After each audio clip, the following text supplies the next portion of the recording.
আমি জানতাম বাচ্চাদের মায়া বেশি থাকে, কিন্তু আমাদের রাজকন্যা যত বড় হচ্ছে ততই যেন তার মায়া আরো বেড়েই যাচ্ছে। এজন্যই বুঝি মেয়ের একটা আবদারও ফেলতে পারো না। শুধু কি আমি ফেলতে পারি না, তুমিও তো পারো না। আর এই রাজ্যের কেউ পারবে বলে মনেও হয় না।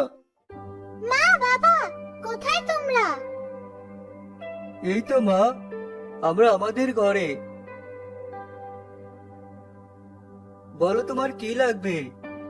বাবা, আমি আজ বিকেলে সৈন্যদের সাথে জঙ্গলে বাঘ শিকার করতে যেতে চাই। তুমি আমাকে যাওয়ার অনুমতি দাও। তুমি রাজকন্যা হয়ে এত ঝুঁকিপূর্ণ কাজ কেন করতে চাইছো? তোমার জামা কাপড়, শাড়ি গহনা যা লাগে বলো আমাকে, সব এনে দিব। তবু ওখানে যেতে চেও না। না, আমি যাবই। তুমি হ্যাঁ না বলার আগ পর্যন্ত আমি তোমার সামনে থেকে সরবো না। আরে আরে, দেখো কারবার কেমন গাল ফুলিয়ে বসে পড়লো। তুমি নিজেই ওকে নিয়ে যাও। ওর ইচ্ছাটাও পূরণ হবে আর তুমি ওকে নিরাপদে রাখতে পারবে। কিন্তু আমাকে তো জরুরি কাজে আজই রাজ্যের বাইরে যেতে হবে। আমি কিভাবে সিটিকে নিয়ে যাব? আমি বলছি তো সাবধানে থাকবো। তাছাড়া তোমার বিশ্বস্ত সেনাপতিকেও আমার সাথে নেব। ও আমাকে দেখে রাখবে। তুমি আর না বলে না। আচ্ছা ঠিক আছে, যাও, তোমাকে অনুমতি দিলাম। ধন্যবাদ বাবা। বাধ্য হলে তো মেয়ের জিদের কাছে হার মানতে। কি যে একটা মেয়ে হয়েছে আমাদের। মেয়েদের কোনো কাজে ওর মন নেই, শুধু ছেলেদের মতো দুঃসাহসী কাজে আগ্রহ ওর। ওকে নিয়ে কি করব? খারাপ কি? আমার মেয়ে আমার মতোই সাহসী হয়েছে। ওর যখন এসব বিষয়ে আগ্রহ দেখি তখন মনে হয় ও আমার ছেলে মেয়ে দুটোই। তা না হয় বুঝলাম, কিন্তু এই উড়নচণ্ডী স্বভাবের মেয়েকে বিয়ে দেব কিভাবে? ও নিয়ে তুমি চিন্তা করো না। আমি যদি এখনই সব রাজ্যে আমার মেয়ের জন্য পাত্র দেখার খবর পাঠাই, দেখবে আমাদের মায়াবী রাজকন্যাকে বিয়ে করার জন্য কয়েকশো রাজপুত্র আমাদের রাজপ্রাসাদের সামনে অপেক্ষা করছে। ঠিক বলেছ। আমাদের মেয়ে তো রূপে গুণে কোনো অংশে কম নয়। রাজকন্যা তার বাবার অনুমতিতে কিছু লোকজন আর সেনাপতিকে নিয়ে জঙ্গলে চলে গেল বাঘ শিকার করতে।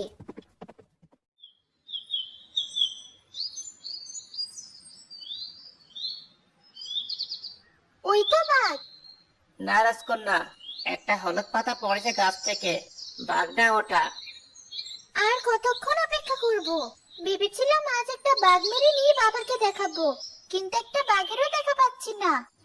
রাজকন্যা, ওই যে গাছের আড়ালে বাঘের মতো কিছু একটা নড়লো মনে হলো। সত্যি বলছেন? আপনারা তাহলে পেছান, কোনো শব্দ করবেন না। আমি একাই এগিয়ে যাচ্ছি বাঘটাকে শিকার করতে। একা যাও আপনার জন্য ঠিক হবে না রাজকন্যা, আমিও যাচ্ছি আপনার সাথে। না, আপনি এখানেই অপেক্ষা করুন। কাউকে যেন আমার পিছে আসতে না দেখি। রাজকুমারী তীর হাতে এগিয়ে গিয়ে বাঘটাকে আশেপাশে খুঁজতে থাকলো। হঠাৎ করে বাঘটা লাফিয়ে লাফিয়ে আক্রমণ করে বসলো। আমাদের রাজকন্যাকে বাঘে আক্রমণ করেছে। এখন ওই বাঘটাকে মারছি। দাঁড়াও, আগেই না। রাজকন্যা তার জীবন বাঁচানোর জন্য বাঘটার সাথে লড়াই করছে। তোমরা সাবধানে তীর ছোড়ো, যেন রাজকুমারীর গায়ে ভুলেও একটা তীর না লাগে। এই বাঘটা তো আমার গায়ের উপর থেকে সরছেই না। আর জীবন নিয়ে বেঁচে বাড়ি ফিরতে পারলে আর কখনো মা বাবার অবাধ্য হব না। ইস, রাজকুমারীর কারণে একটা তীরও আমি বা আমার সৈন্যরা কেউ ঠিক মতো লাগাতে পারছি না। কি যে করবো এখন? আমার গায়ে তীর লাগলে লাগুক, তোমরা আগে বাঘটাকে মারো। এই বাঘটাকে যেভাবেই হোক মারতে হবে তোমাদের। কিন্তু রাজকন্যা, ওই ছেলেটাকে দৌড়ে রাজকন্যার কাছে ছুটে যাচ্ছে। ছেলেটার কি অনেক সাহস, নাকি বাঘটাকে চোখেই দেখেনি? এই ছেলে, ওখানে একটা ভয়ানক বাঘ আছে, ওদিকে যেও না। জি, দেখেছি, সেই জন্য তো এখানে ছুটে এলাম রাজকন্যাকে বাঁচাবো বলে। সেনাপতি দেখুন, ওই ছেলেটা কিভাবে খালি হাতে বাঘটার গলা চেপে ধরেছে। ছেলেটার কি ভয় ডর বলতে কিছু নেই? করছো কি তুমি? বাঘটা তোমাকে কামড়ে দেবে তো। এই বাঘের সাহস হবে না আমাকে কামড়ানো। এখনই বাঘটাকে উচিত শিক্ষা দিচ্ছি আপনাকে আক্রমণ করার জন্য।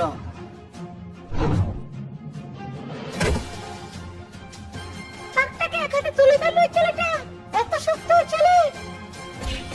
এখন আমার বাচ্চাটাকে তেল পাতারি খুশিও দিচ্ছে ওই ছেলেটা। আর তোমরা দাঁড়িয়ে দাঁড়িয়ে দেখছো কি? রাজকন্যাকে ওই বাঘটার কাছ থেকে দূরে সরিয়ে আনো। জি সেনাপতি। বাঘ ওই ছেলেটার হাতে ঘুষি খেয়ে ছিটকে ধরে পড়ে গেছে। আরে বাঘটা পালিয়ে যাচ্ছে তো, আমার দুটো ওখানে পড়ে আছে। কেউ ওটা তুলে আমার হাতে দাও, আমি এখনই বাঘটাকে মারছি। থাক রাজকন্যা, আপনাকে আর কষ্ট করে বাঘটাকে মারতে হবে না। ওই বাঘটাকে আমি যা শিক্ষা দিয়েছি আজ, বলে আর এদিকে আসবে না। আপনাকে ধন্যবাদ। আমার এখনো বিশ্বাস হচ্ছে না এদের হাতে আমার বাবা আমাকে ছেড়েছিল। একজন মানুষও এগিয়ে আসেনি আমাকে সাহায্য করতে। সেনাপতি, আপনার কাছে আমি এমনটা আশা করিনি। রাজকন্যা, বাঘটা বেশ বড় সড়ো ছিল, আর আমরা বাঘটার দিকে তীর ছুঁড়েছিলাম, কিন্তু আপনার কারণে বাঘের গায়ে তীর লাগাতে পারিনি। হয়েছে, আমি আর কোনো বাহানা শুনতে চাই না। তোমরা চাইলে সবাই মিলে এই অচেনা ছেলেটার মতো একটু সাহসও দেখাতে পারতে, কিন্তু ভয়ে তাও করনি। এখন বাদ দাও ওসব কথা, আমি বাড়ি যাব। রাজকন্যা, আপনি ওদের উপর রাগ করবেন না। হঠাৎ অমন পরিস্থিতিতে পড়ে ওরা ভয় পেয়ে গিয়েছিল, ঠিক মতো সামলে উঠতে পারিনি। আমি এই জঙ্গলেই বড় হয়েছি, তাই এমন পরিস্থিতি সহজেই সামাল দিতে পারি। ঠিক আছে, বুঝতে পেরেছি। নাম কি তোমার? আমার নাম মীর। আপনার যে কোনো প্রয়োজনে আমাকে শুধু একটা ডাক দিবেন, আমি দৌড়ে আপনার কাছে চলে আসব। ঠিক আছে মীর, আজ তাহলে আসি।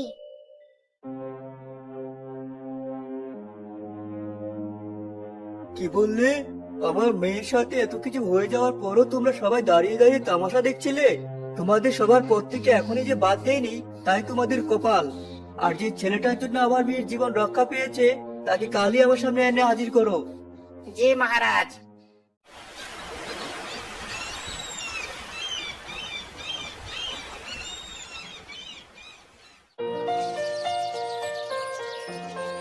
পরের দিন মীর রাজপ্রাসাদে হাজির হলো। কথাবার্তা শেষে মীরকে রাজকুমারের দেহরক্ষী হিসেবে নিযুক্ত করলেন রাজামশাই। আস্তে আস্তে রাজকুমারী মীরকে ভালোবেসে ফেললো।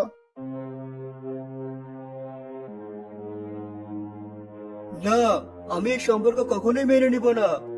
তুমি এই সম্পর্ক মেনে না নিলে আমি মীরের হাত ধরে এখনই রাজপ্রাসাদ থেকে বেরিয়ে যাব। মীর, চলো আমার সাথে। আমাদের মেয়ে আমাদেরকে ছেড়ে চলে যাচ্ছে, তুমি কিছু একটা করো। মীর তো ছেলে হিসেবে খারাপ না। আমার মেয়ে রাজকন্যা হয় এমন সাধারণ একটা ছেলেকে বিয়ে করবে? বাবা হিসেবে আমি এটা মেনে নিতে পারি না। কিন্তু তোমার মেয়েকে আজীবন তোমার কাছ থেকে দূরে সরে যেতে দেখতে পারবে? এখনো সময় আছে, পরে পস্তাতে না চাইলে তোমার মেয়েকে এখনই আটকাও। আমরা দুজনে জানি তোমার মেয়েকে তোমার থেকে দূরে থাকতে দেখে তুমি নিজেও ভালো থাকবে না। ঠিক বলেছো। শীতে, যাস না মা, এদিকে আয়। আজ পর্যন্ত কখনো এমন হয়েছে যে আমি তোর আবদার রাখিনি? আমি রাজি, কালই তোদের দুজনকে ধুমধাম করে বিয়ে দেব। সেনাপতি, ওদের বিয়ের সব আয়োজন করো, পুরো রাজ্যকে দাওয়াত দাও।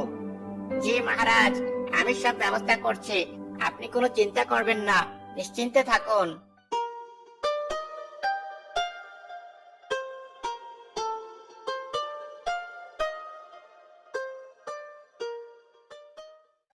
যে পেট ভরে খেলাম, এখন আর নড়তেই পারছি না। কিন্তু মহারাজ আমাদের এত সুন্দরী আর গুণবতী রাজকুমারীকে এই সাধারণ ছেলের সাথে বিয়ে দিলেন কেন? আমি শুনেছিলাম এই ছেলে নাকি ভালো না, অনেক ফন্দি করে আমাদের রাজকুমারীকে পটিয়েছে। খাওয়া দাওয়া শেষ হলে আপনারা এখন আসতে পারেন। শুনে ফেললে নাকি? এই চল চল। বিয়ের পর বেশ কিছুদিন কেটে গেল, সব ঠিকঠাকই চলছিল। রাজকন্যা গর্ভবতী হলো। সেই খবর পুরো রাজ্যে ছড়িয়ে পড়লে সবাই খুশিতে মেতে উঠল।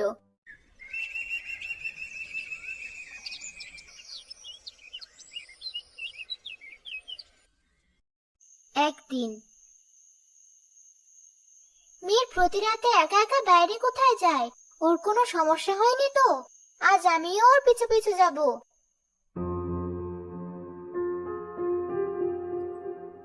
এসেছিস? এই নে সোনার মোহর, এই রাজপ্রাসাদ দখল করার জন্য আরো লোক লাগবে আমার। এই কটা মোহরে হবে না, আরো লাগবে। সেই শুরু থেকে তোকে দিয়েই তো সব কাজ করাচ্ছি। আজ যতগুলো মোহর কোষাগার থেকে চুরি করতে পেরেছি, তার সবটুকু তোকে দিচ্ছি। রাজকন্যাকে যে বাঘ থেকে উদ্ধার করেছিলাম, সেই বাঘটাকে আনার জন্য তোকে কতগুলো মোহর দিয়েছি ভুলে গেছিস? এবার তো একটু ছাড় দে অন্তত। ঠিক আছে ঠিক আছে, কাল সকালে লোক পাঠিয়ে দেব। ঠিক আছে, তুই এখন যা তাহলে, সাবধানে যাস, কেউ যেন না দেখে।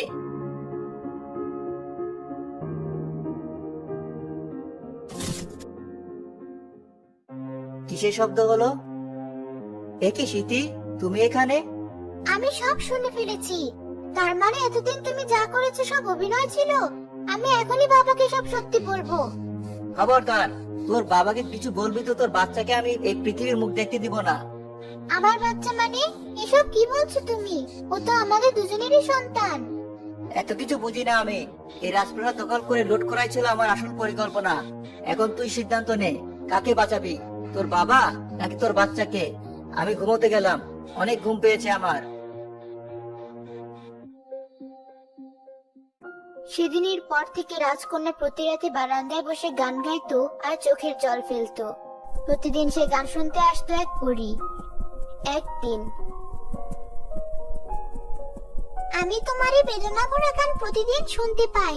এই রাজ্যের রাজকন্যা তুমি। যেমন মায়াবী তোমার চেহারা, তেমন মায়াবী তোমার কণ্ঠ। তবু কিসের এত দুঃখ তোমার? ঠিক আছে, শোনো তবে।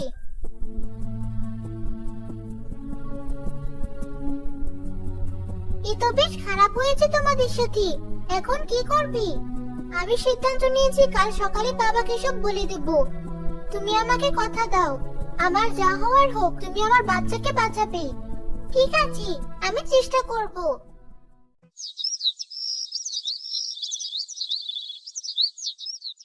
বাবা, তোমাকে আমার কিছু বলার ছিল।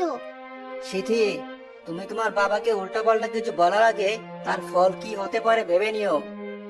সিথি মীরের কথায় গুরুত্ব না দিয়ে তার বাবাকে সব বলে দিল। মীর রাগান্বিত হয়ে সিথিকে জোরে ধাক্কা দিল।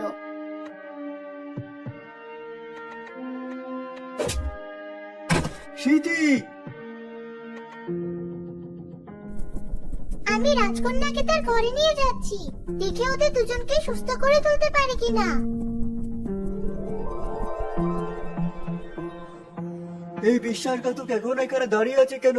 ওকে শুলে চড়িয়ে দাও, আর ওর ভাড়া করা লোককে খুঁজে বের করো।